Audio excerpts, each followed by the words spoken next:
Thank you, choir. Welcome, everybody. Good morning. I'm the Reverend J. Wolin, the settled minister here at the Unitarian Universalists of Sarasota. It is wonderful to be with you all this morning. We want to welcome all of our visitors, both here in person as well as online, streaming on YouTube. We invite all our visitors to participate in any of the events at our congregation here. And we invite you to find out more. Can we put the TV on in the back so I can see what you're putting up behind me? Thank you. So we invite all of our visitors to find out more about us and Unitarian Universalism by registering for our virtual guest book, which you can see here. You can find via a link on our homepage, uusrq.org. And if you do, you will get a weekly email of our newsletter of all of our events, as well as links to our Zoom meetings as well. I know, I can't tell you how many times I get calls from people. Where is the Zoom link? Well, if you sign up, you will get an email about that. Anyway, I do want to invite everybody after the service for coffee and conversations. We look forward to getting to know each other. This is the first week where we have our potluck after the second service. And so it's not after the service today, as it says behind me. It's after the second service. But we will have coffee and cookies. So one other announcement that I have is that we are going to be having on Saturday, February 21st at 4 p.m. in the courtyard here, a successful celebration. I love that optimism for our stewardship campaign. We are currently at 60% of our goal, and so you don't have to wait till the very last minute. I'm just telling you, you don't have to wait till the last minute to pledge or give your gift. You can do that right now, today. There'll be somebody in there, and you don't get any extra points for waiting till the very last day to pledge or give your gift. But we appreciate every gift that we do get. And as a sign of our appreciation, we will be having a party with wine and tea and hors d'oeuvres and friendship. And as we toast our commitment to pledge time, talent, and money to further the mission and vision of this congregation. And then after our meet and greet event, we will move into the sanctuary to hear our special musical production by our most talented musical members as they perform with song, piano, ukulele, guitar, and our famous UU band, which will also be playing on Easter Sunday, just to put that in your calendars. So your presence will make it complete, and it's free, except for you have to give your pledge. And even if you have it, we'll have a pledge box there as well. We don't want anybody to feel left out. Okay, so thank you all. Today, I just want to say we are honored today to have the Reverend Paul Brandeis Raushenbush. We'd like to stand, Paul, so everybody can see you. He's much taller than I am. He will be offering the sermon today. He is the president and CEO of Interfaith Alliance, an ordained Baptist minister. Reverend Raushenbush is a longtime interfaith leader and renowned advocate for civil rights and religious freedom. He works with affiliate networks and leaders across the country to forge powerful alliances among people of diverse faiths and beliefs to build a resilient, inclusive, multi-faith democracy. So, and I'm not sure what our service title is today. He will go into the whole service thing with you. And so now it is my joy to welcome back to our pulpit area here one of our great musical talents, Fred Sirasky. Thank you. And, my wife and I have been members of Interfaith Alliance for about 40 years. So.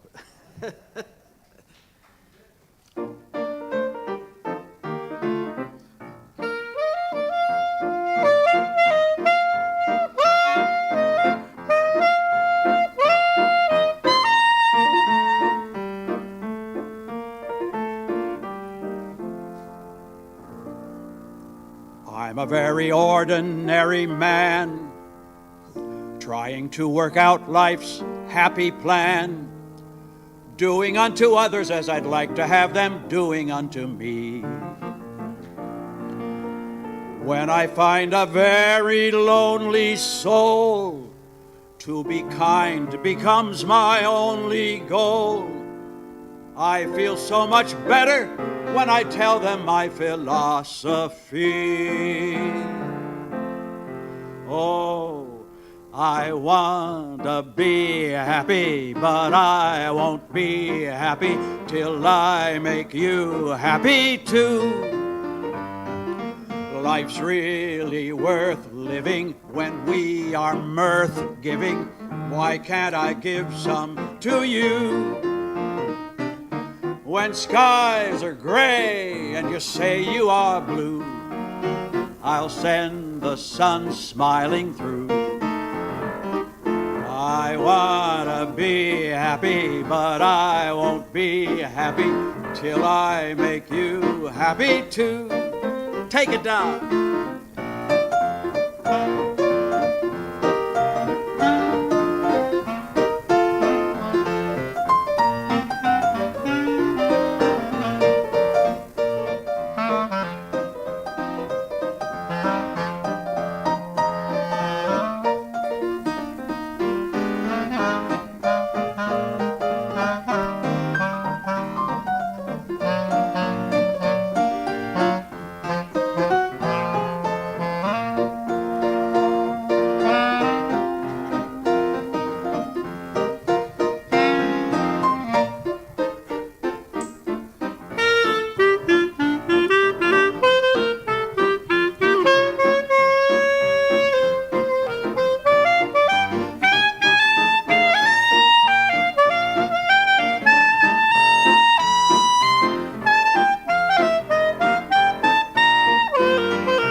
Our opening reading is from the Reverend Dr. Martin Luther King Jr., The Birth of a New Age. As we move in this transition from the old age into the new, we will have to rise up in protest. We will have to boycott at times. But let us always remember that boycotts are not ends within themselves. Right? A boycott is just a means to an end. A boycott is merely a means to say, I don't like it. It is merely a means to awaken a sense of shame within the oppressor. But the end is reconciliation. The end is the creation of the beloved community. The end is the creation of a society where men and women will live together as brothers and sisters. An end is not retaliation, but redemption. That is the end we are trying to reach, that we would bring these creative forces together. We would be able to live in this new age, which is destined to come. Please join me now as I light our chalice, affirming the UUA covenant, which is printed in your order of service, as well as on the screen behind me. As Unitarian Universalists, we covenant congregation to congregation, and through our association, to support and assist one another in our ministries. We draw from our heritages of freedom, reason, hope, and courage, building on the foundation of love.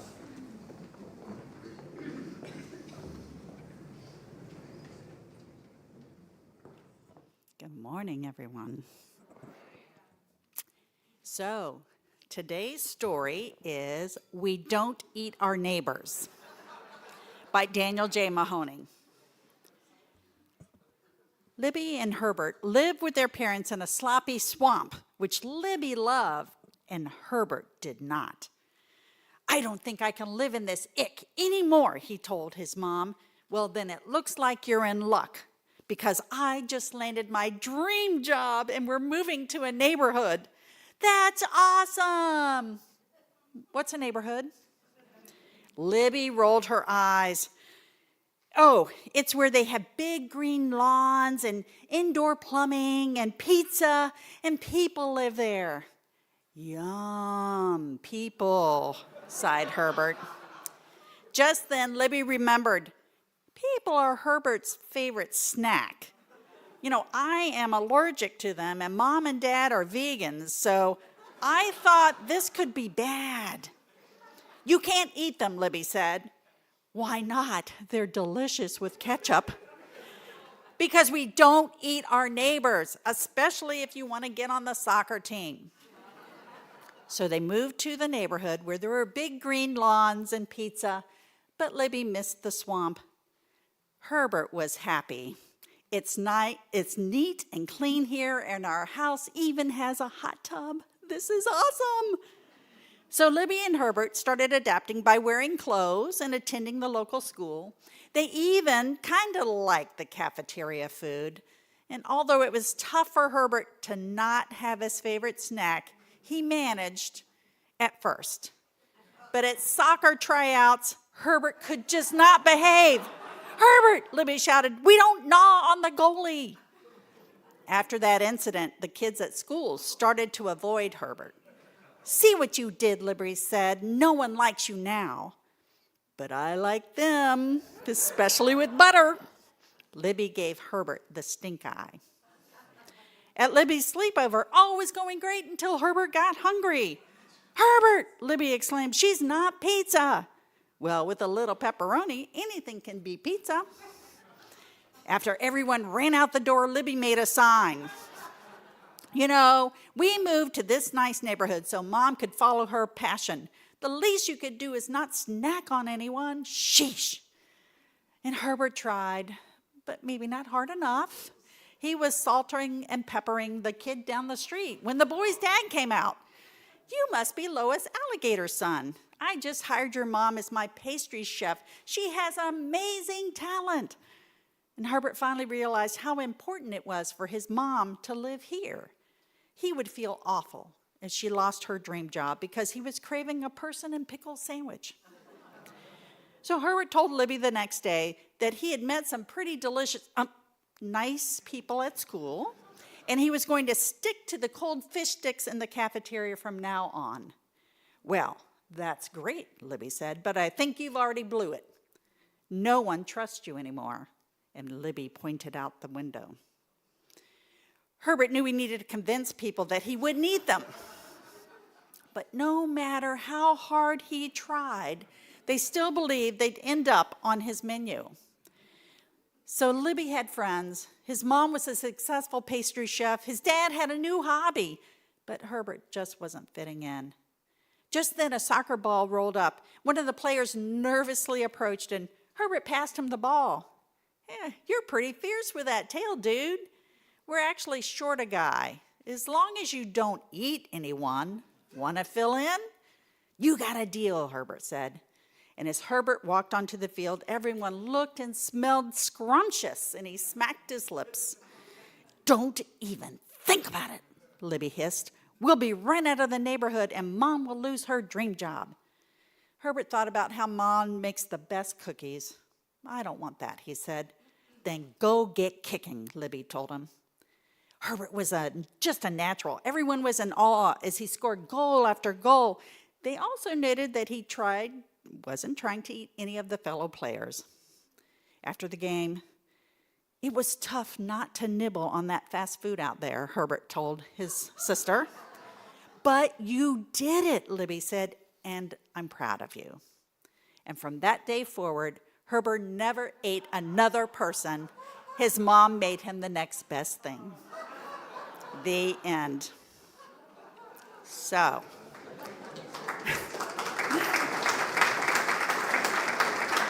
here's the tagline. You know that there are a lot of metaphors in that story, and I'm not going to say who the alligators represented because we have all been them at one time or another, chewing up others because it was easy or because we just didn't see them as us. But you know what? It takes courage to see the wrongs in the world, and it takes even more courage to try to curb our ingrained responses, try to build trust, and to do the right thing so that all of us can thrive. Remember, every religion has their version of love thy neighbor, but not to eat them. I now invite any children and youth to join me in the West Wing for a special program with Cocoa Roots. And if you're new here, just follow me. Thank you.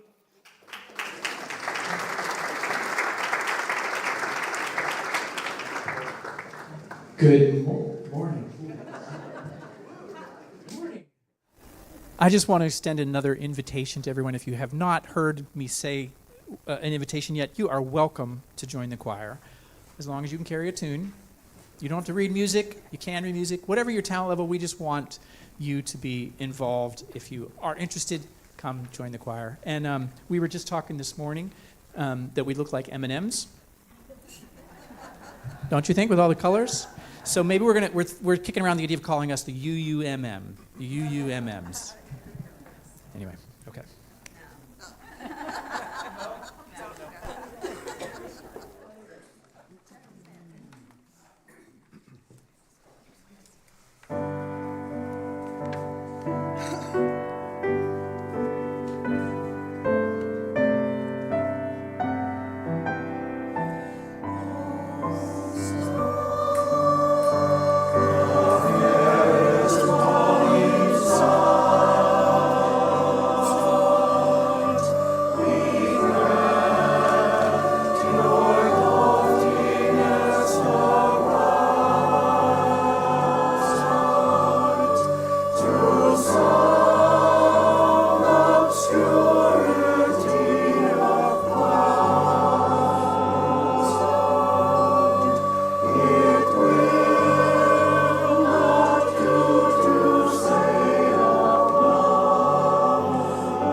Our centering in words today are from the scripture, from the Christian scriptures, Mark chapter 12, verses 30 through 31.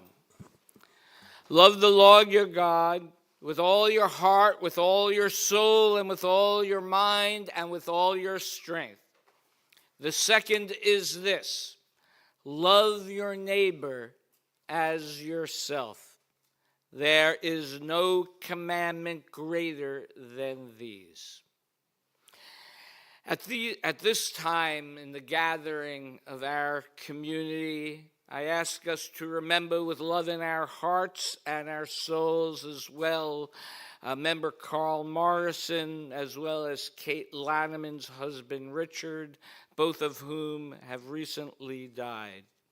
May their memories be a blessing to all of us.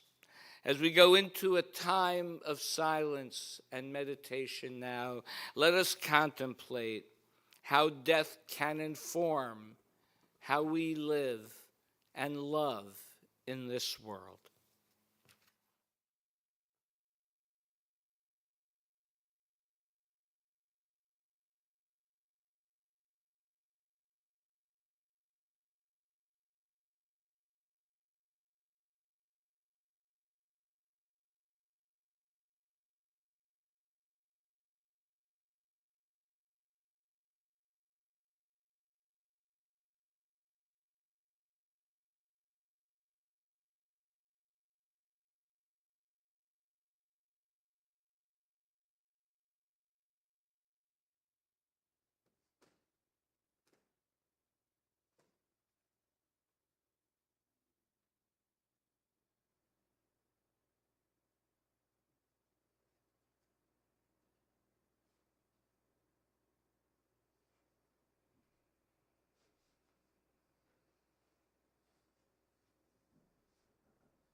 Now my honor to invite up the Reverend Paul Brandeis Raushenbush.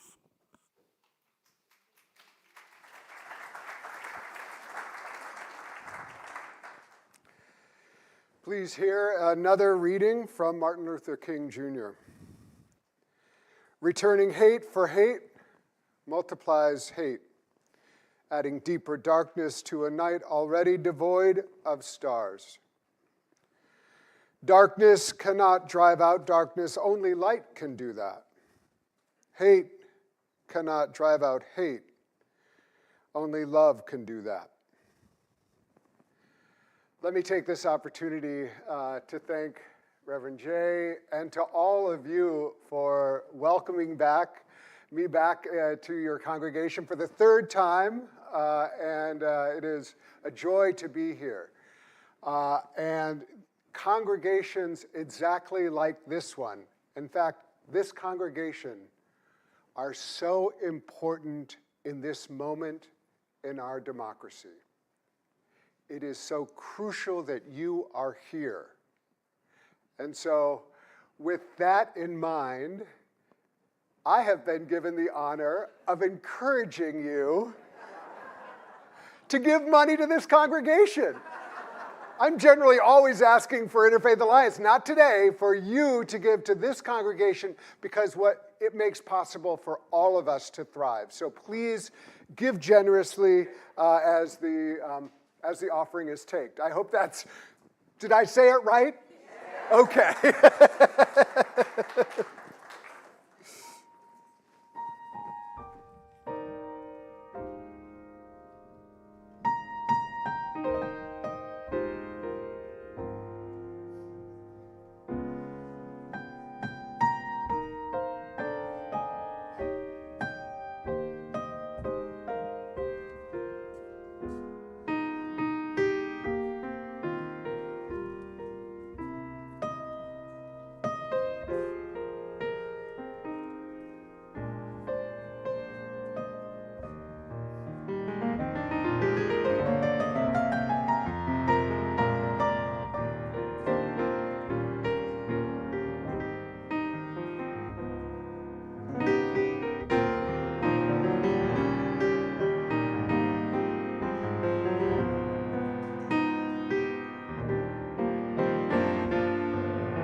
Let me just start by, again, thanking the musicians today who just bless us so much, and it feels so in line and aligned with the words I speak today. So thank you so much. And my new best friend over here, Fred, with this incredible clarinet.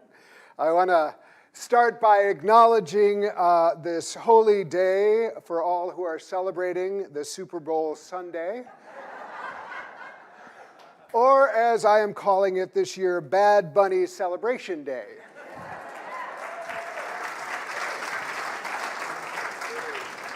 The controversy over his performing the halftime show has ranged from ridiculous to outrageous. Yet he has been consistently gracious, despite the obvious racism and ignorance. Last week, Bad Bunny won Album of the Year at the Grammys. He started his acceptance speech with these heartbreaking words. Before I say thanks to God, I'm going to say ice out. We're not savages. We're not animals. We're not aliens. We are humans. We are Americans. The fact that he needed to say that reveals so much about the state of America in 2026. In just 1 year since the inauguration of Donald Trump, our country has progressed on the path towards authoritarianism more rapidly than many of us thought possible. In 2021, America was designated as a backsliding democracy, and we are entering our 250th year in freefall. Institutions necessary for a functioning democracy have been attacked and weakened, including universities, the press, and the courts. Museums and libraries and schools are all being told what they can and cannot show, share, or teach. And our Department of Justice has been turned into an instrument of vengeance and vendetta against the president's perceived enemies. The administration passed a budget that will make the poor poorer, the sick sicker, and the hungry hungrier, with tax breaks that benefit the oligarchs who already wield too much power in our democracy. The first weeks of 2026 have brought a new onslaught of chaos, with international attacks and the betrayal of our allies. And just this week, the president suggested that he might use federal power to take over state elections in advance of the midterms, already undermining trust, paving the way for another January 6th-style betrayal of the will of the American voters. Oh, and the destruction of the Kennedy Center. Oh, and the Epstein files. Oh, and the vile, racist cartoon of a former president and first lady, which Trump shared on his social media and still refuses to apologize for.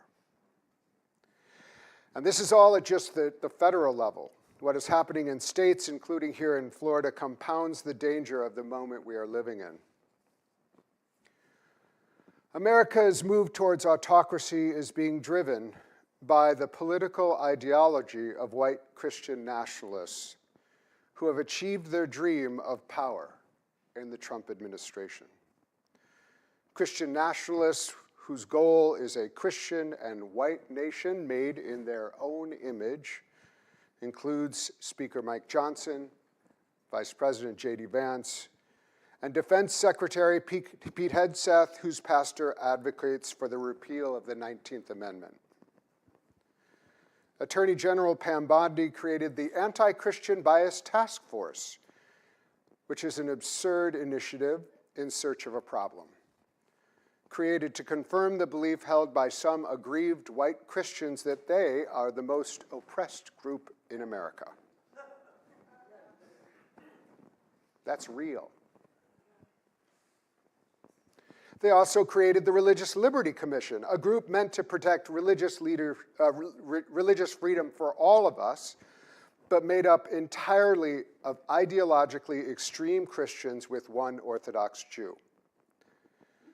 For his part, President Trump, who has no faith, flips the great words of President Lincoln and proudly claims God as his,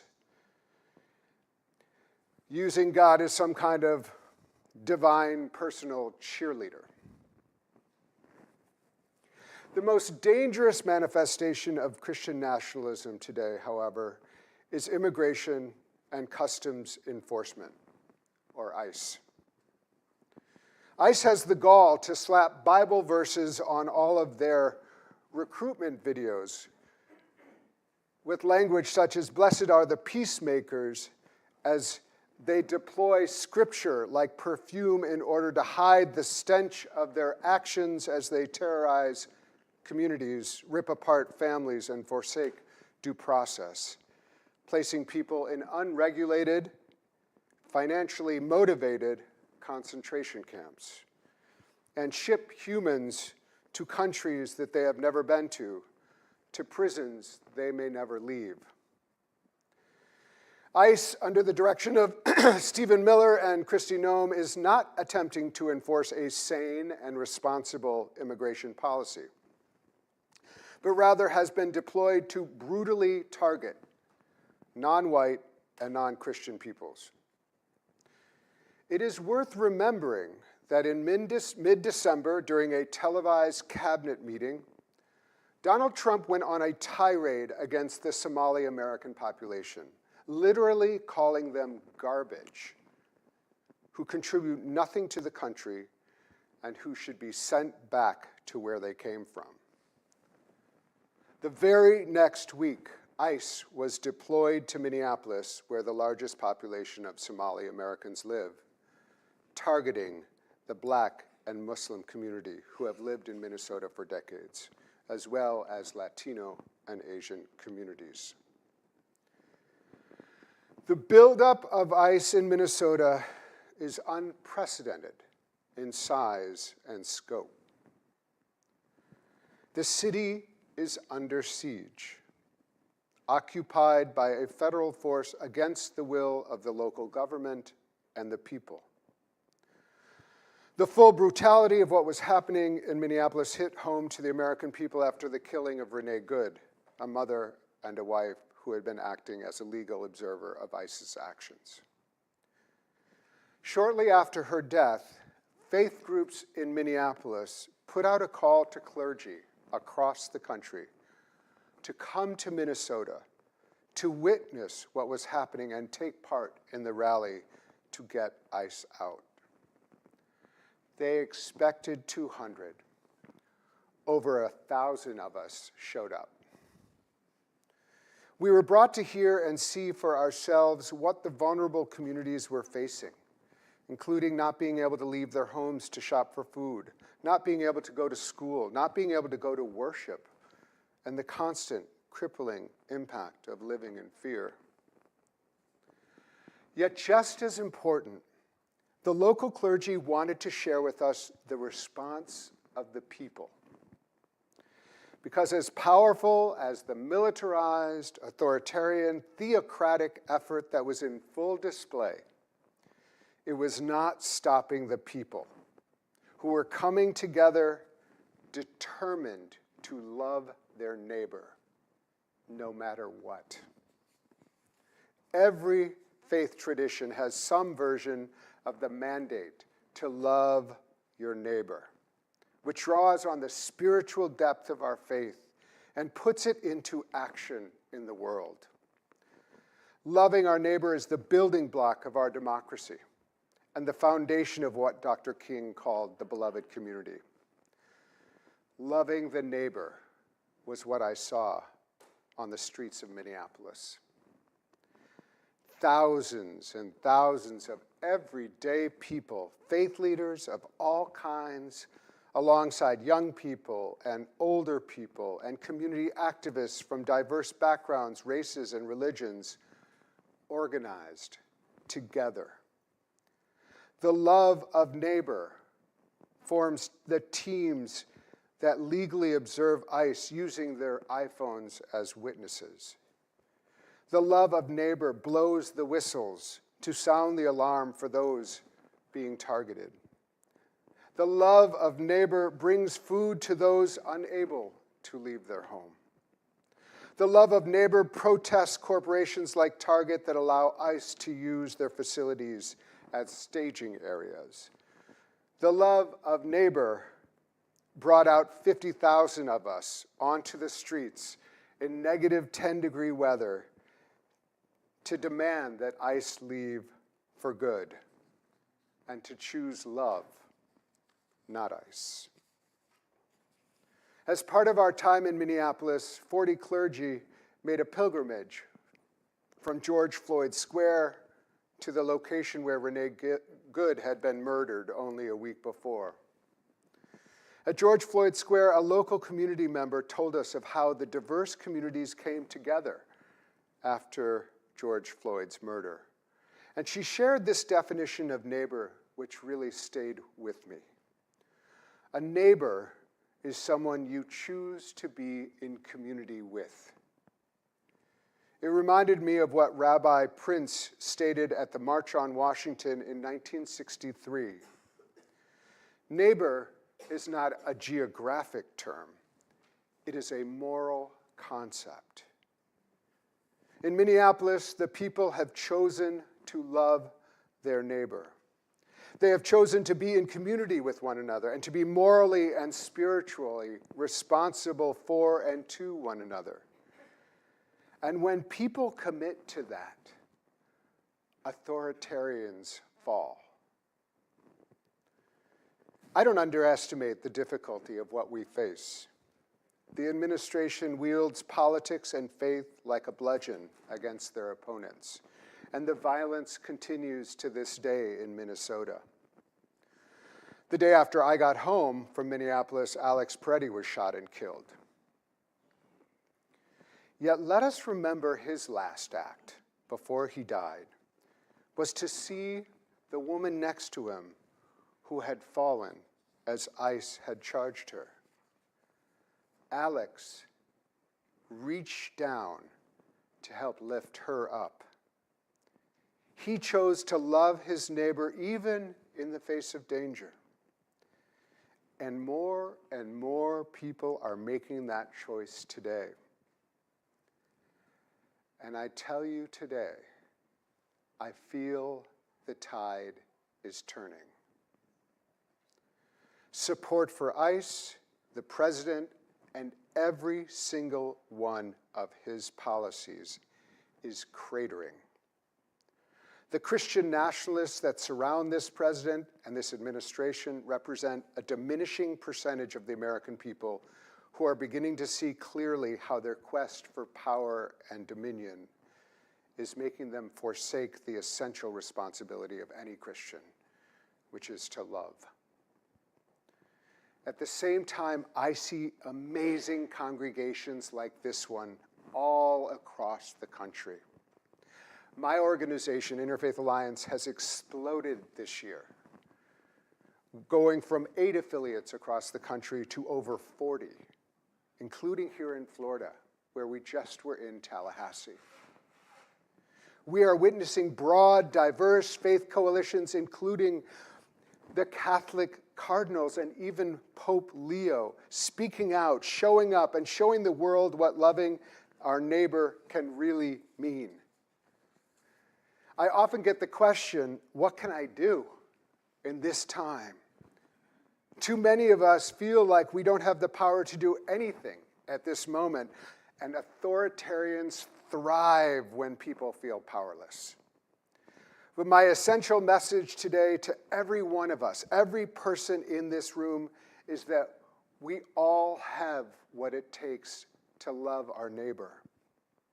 You've already shown that by showing up today for this service in person and online. That's just one way, but there are so many, and it will not look the same for each of us. But everybody can do something, and all of us must, because our democracy needs us. One of the most important ways we can love our neighbor is to get trained up for this moment. Several years ago, I had a chance to interview Representative John Lewis about his faith and his work in the civil rights movement. And the representative and the pastor was emphatic that nobody went to civil rights protests without being trained first. The same has been true in Minneapolis and in cities across the country. Interfaith Alliance has committed to training 100,000 Americans before the midterms, offering mobilizations training around the country for people so that we might learn how to show up peacefully to love our neighbor.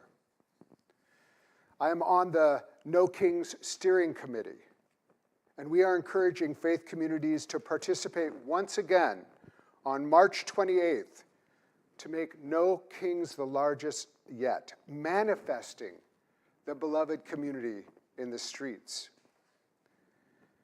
Trainings take all forms, preparing us to do all kinds of things. Showing up at city council, showing up for our school board, writing an email to our senator, calling upon one another. Our most recent training just this week was on singing. Looking at the choir, but all of us. The church where the training was held was standing room only, with a spillover into the basement and onto the street in front. People singing together songs of resistance, inviting the power of joy and love and music into our movement. The first day I was in Minneapolis, we were invited to sing, and we went into the congregation, and someone was singing, and slowly we all learned the words, and slowly we all began to sway. We started standing up, and all of a sudden we were powerful. We were each other's neighbors.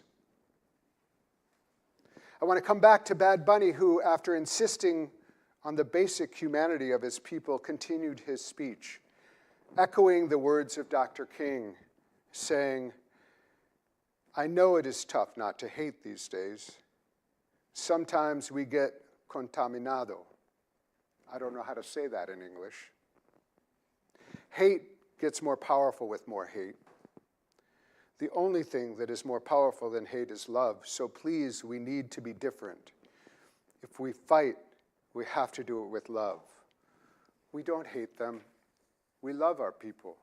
We love our family. And that's the way to do it, with love. Thank you, God.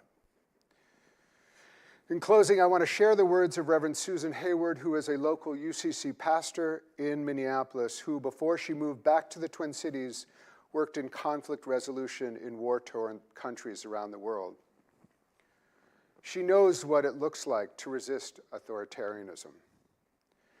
Reverend Hayward joined a panel I moderated in Washington, D.C. that focused on the courage needed in this time, and her words are my benediction. She said, quote, "In the end, the source of our bravery is just love. We love one another.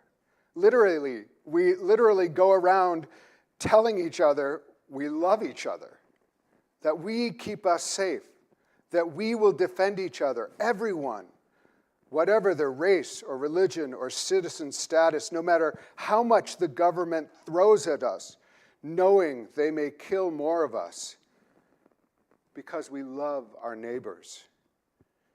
And seeing the power of that love manifested in how fiercely we care for each other, seeing how much stronger it's making us individually and collectively, stronger even than the forces of hate and violence unleashed on us.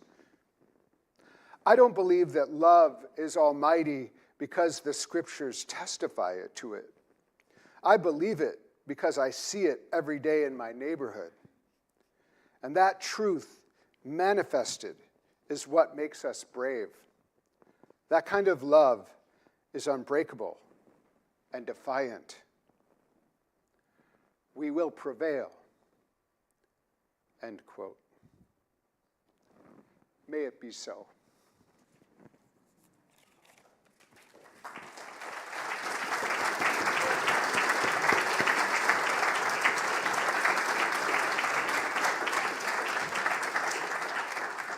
Please rise in body and/or spirit for our closing hymn 1014, Answering the Call to Love.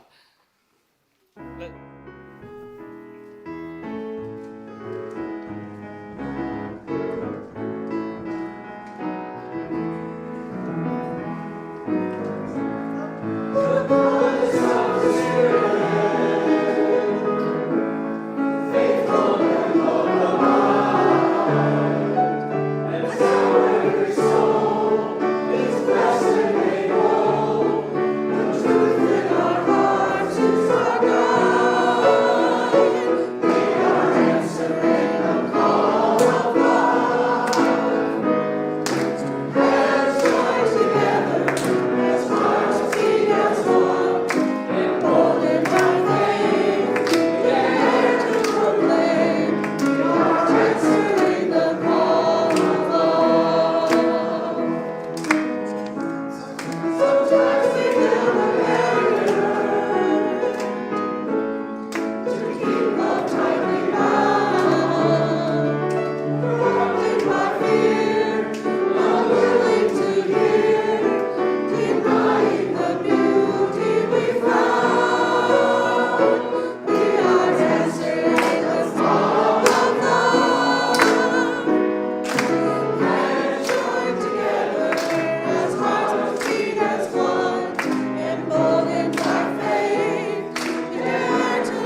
closing words are from the Reverend Wayne Arneson. Take courage, my friends. The way is often hard and the path is never clear. And the stakes are very, very high. But take courage, my friends, for deep down there is another truth, is that we are not alone. And to repeat the words, I'd like us to say together what the Reverend Paul said, we have the power. Let's say it. We have the power. We have the power. One more time. We have the power to love. Please join me in extinguishing our chalice. The words will be up on the screen. We extinguish this flame, but not the light of truth, the warmth of the community, or the fire of commitment. These we carry in our hearts until we are together again. Thank you for your presence here today. Go forth, do good, and love. Thank you.